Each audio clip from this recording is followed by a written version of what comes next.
സ്വന്തം കുഞ്ഞിനെ നഷ്ടപ്പെട്ടാൽ മാതാപിതാക്കൾക്കുണ്ടാകുന്ന ദുഃഖം നമുക്ക് ഊഹിക്കാവുന്നതിലും അപ്പുറമായിരിക്കും.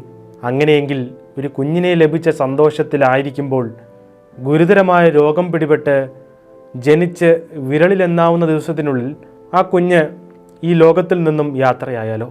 അത്തരത്തിൽ വെറും 5 ദിനം മാത്രം ദൈവം ആയുസ് നൽകിയ ഒരു പെൺകുഞ്ഞിൻ്റെ പിതാവ് 2 വർഷങ്ങൾക്ക് മുൻപ് പറഞ്ഞ വാക്കുകളാണ് വീണ്ടും സോഷ്യൽ മീഡിയയെ ഒന്നടങ്കം കരയിപ്പിച്ചിരിക്കുന്നത്.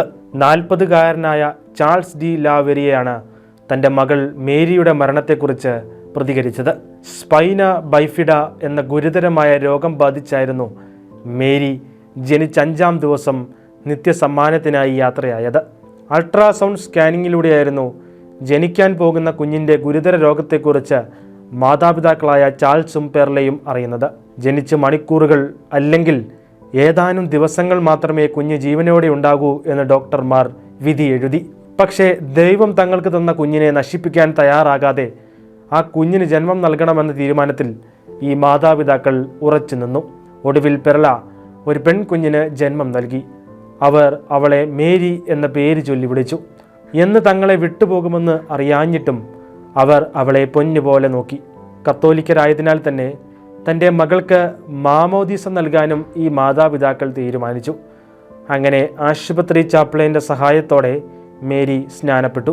ഒടുവിൽ ഡോക്ടർമാർ പറഞ്ഞതുപോലെ സംഭവിച്ചു. ജനിച്ച 5-ാമത്തെ ദിവസം മേരി നിത്യസമ്മാനത്തിനായി വിളിക്കപ്പെട്ടു. അവൾ 5 ദിവസം മാത്രമേ ഈ ഭൂമിയിൽ ജീവിച്ചുള്ളൂ. പക്ഷേ ഒരു ജീവിതകാലം നൽകാൻ കഴിയുന്ന അത്രമേൽ സ്നേഹം ഈ ദിനങ്ങളിൽ അവൾക്ക് ഞങ്ങൾ നൽകിയെന്ന് മേരിയുടെ മാതാപിതാക്കൾ കണ്ണീരോടെ പറയുന്നു. ആ വിരളമായ ദിനങ്ങളിൽ അവളോടൊത്ത് കളിച്ചും ചിരിച്ചും മകളുടെ രോഗത്തെക്കുറിച്ച് പോലും മറന്നുപോകുന്ന ദിനങ്ങളായി ഈ മാതാപിതാക്കൾക്ക് ആ സമയങ്ങൾ മാറിയിരുന്നു.